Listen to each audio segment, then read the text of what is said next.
So we start with the Mendelian genetics.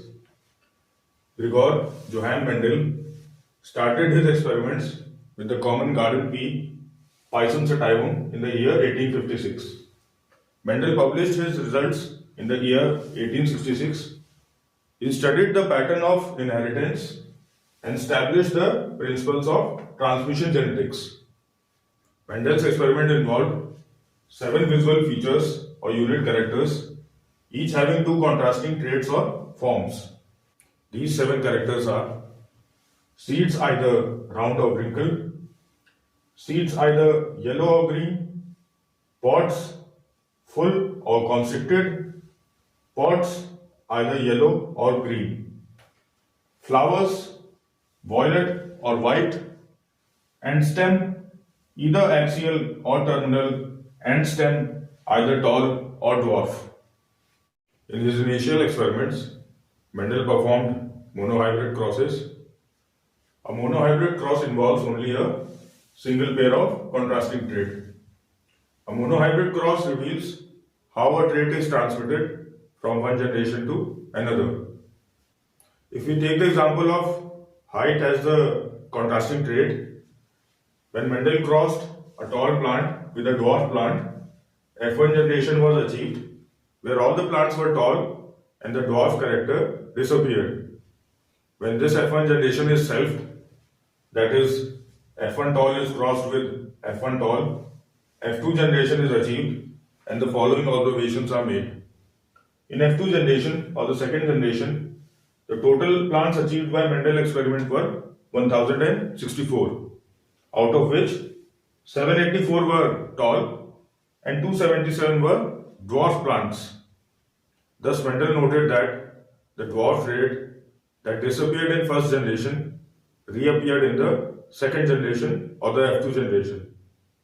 Now, in Mendel's monohybrid cross, in the F2 generation, we saw that 784 plants out of 1064 were tall and 277 plants out of 1064 were dwarf. In fraction, we can obviously say that 3/4 plants were tall and 1/4 plants were dwarf.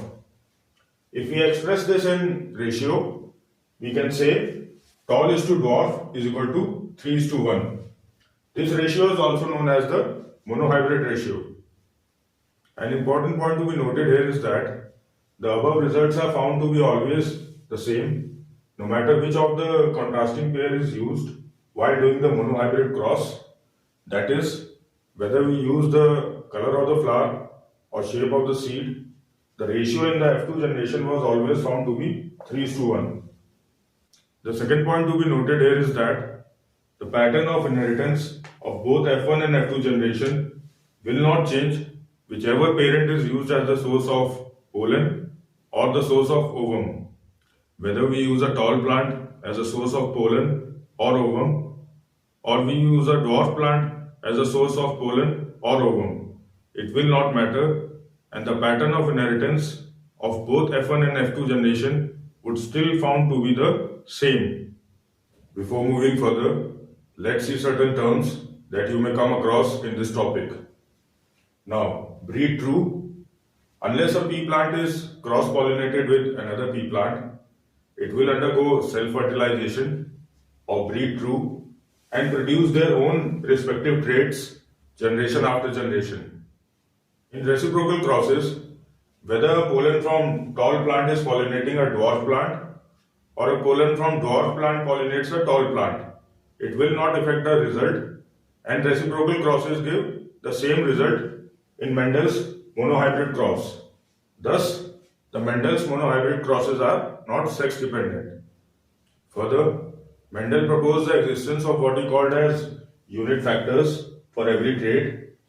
These factors serve as the basic unit of heredity and are passed from one generation to another without being changed. They determine the various characters that are expressed by individual plants. Finally, we start with the postulates proposed by Mendel. So, long before the concept of gene came into being or the structure of DNA was discovered, Mendel was able to deduce that genetic characters are controlled by unit factors that exist in pairs.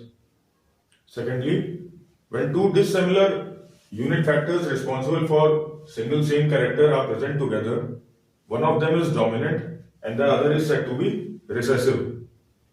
For example, the tall plant here having unit factors capital T and small t, the capital T here is dominant and the small t is recessive.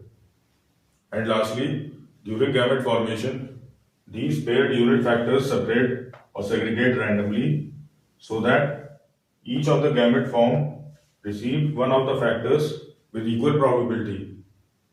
Summarizing the monohybrid cross, we take a tall plant and a dwarf plant, this one having genotype homozygous dominant and this one having homozygous recessive.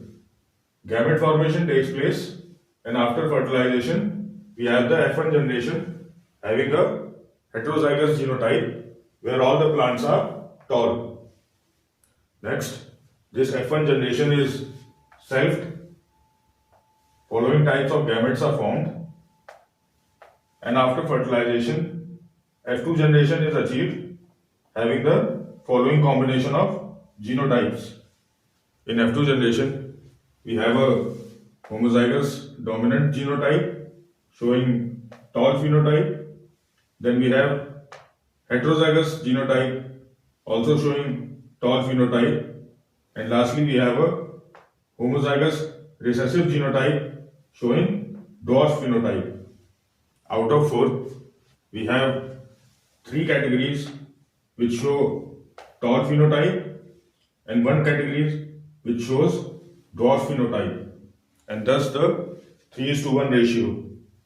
Few of the terms that were just used are phenotype, that is the physical expression of a character.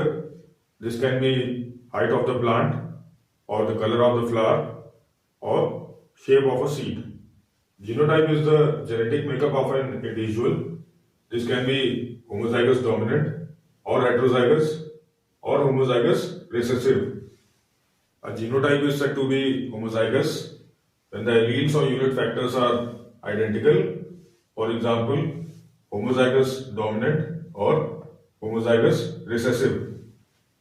Whereas the genotype is said to be heterozygous when the alleles or unit factors present are different.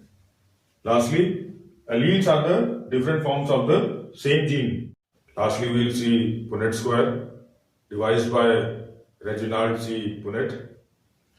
By construction of a Punnet square, we can visualize various genotypes and phenotypes that are possible by recombination of gametes during fertilization. While constructing a Punnet square, we place the gametes of one parent on one side of the square and the gametes of other parents on the other side of the square. By putting together various possible combinations together in the Punnet square, we will be able to know various possible genotypes and their express phenotype of the cross being studied or observed.